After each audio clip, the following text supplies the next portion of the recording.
Hello and welcome to BQ Prime. I'm Hiral Dadia. Joining us on the show is Dr. N. Kamakodi at City Union Bank joining in. Welcome to the show, Dr. Kamakodi. My first question coming to you is, firstly, as we know that there has been a divergence that has been reported in terms of the NPAs worth 259 crores. What has led to this kind of a divergence number? Because this is something which has been ongoing since the last 5 years now.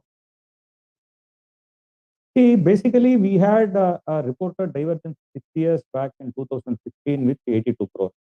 How the process basically works is that, like, say, you after the arrival of online marking of NP and all, to a greater extent, the divergence has reduced.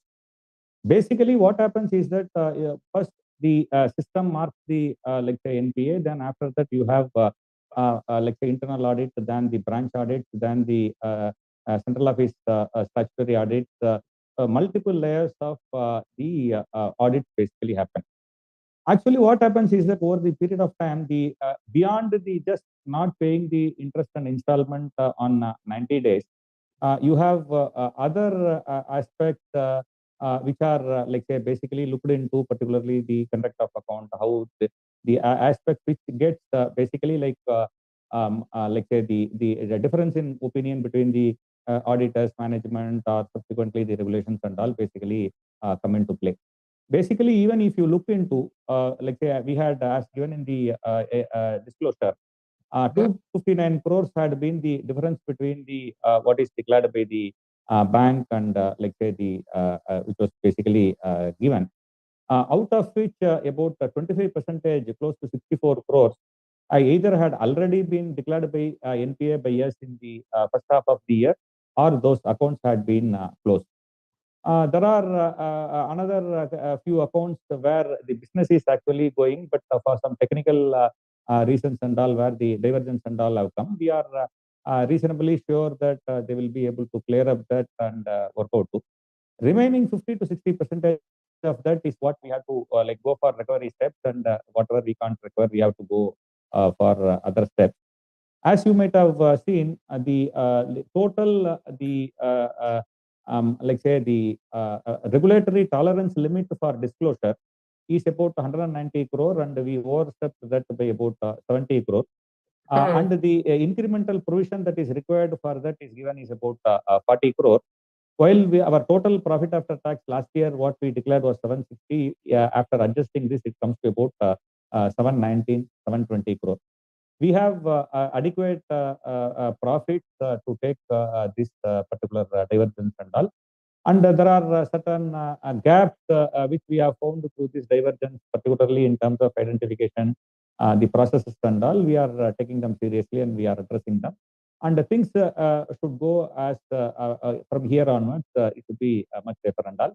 This we don't expect to change our expectations on the business outlook and other things as we move forward. Right. So overall, as we know, we've overstepped the tolerance limit of the RBI as well. And clearly the increase in terms of divergence, or so I would say the NPAs is almost by around 14 to 15%. That's a big number to miss.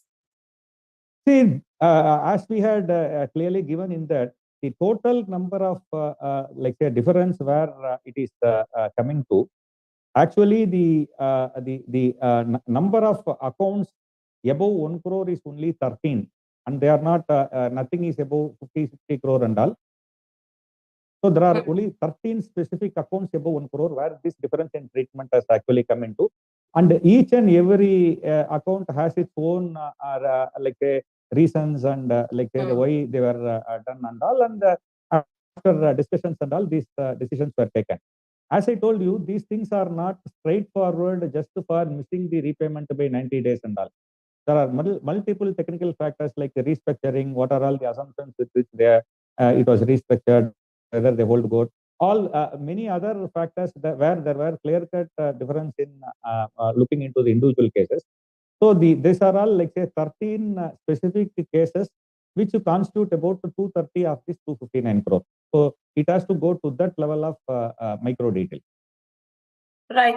So overall, basis the 40 crore provisioning that will be made as well, how will it impact profitability numbers in terms of FY23? And will we see any impact with regards to the slippages? See the except like say a majority of them like say our expectations was that they would have become NPA in the second or subsequent quarters. So we don't expect any major deviation between. There could be quarterly aberrations. Particularly, we had to recognize all these things in this quarter. But in overall sense, like say we had. We typically, as we had discussed in the earlier discussions and all, for say 3 financial years before COVID, 17, 18, and 19, we roughly used to have about 2 to 2.5% of our closing advances slipping into NPA. And during the COVID years from financial year 20, 21, and 22, it became between 3 and 3.5. The incremental slippages are showing some amount of moderation. We expect we should be getting back to the pre-COVID level by the financial year 23-24, and we are already started seeing things moving southward from 3 to 3.5 to 2 to 2.5. We are somewhere in between. So the even in terms of number and in terms of identification and all, we don't, though we have to improve the make certain improvements in the processes. And the impact to the P&L and all, they will not be significantly different from whatever we had been discussing in the past. Okay, so from the 259 crores, what quantum would we follow a recovery procedure? About like say 40 to 50%, either they are coming under the category of like half of them already declared as NPA or account to close, and another remaining where we feel they are like say the businesses are performing and they have sufficient. We feel they have sufficient cash flow to address the issues that have been pointed at this point of time. Remaining 50 to 60%, we may have to go for the recovery procedures. And our past track record says that because of the arrival of collateral and all, we are able to recover about 20 to 80% of them on that basis. And we hope we should be able to see the same numbers for this portfolio also. Right. And will this have any impact with regards to where loan growth goes? We don't anticipate any major changes. In fact, we said we will be having 15 to 18% growth for the financial year, which will be back-ended. So things we feel hopefully whatever the other COVID concerns and all should not be as big as whatever we had seen in the past. If things don't deteriorate from where we are, we should be closing the year with 15 to 18%. Okay. So what's the anticipated loan growth and deposit growth that you're looking at in terms of FY23? So this is the figure I am talking for FY23 only. Okay.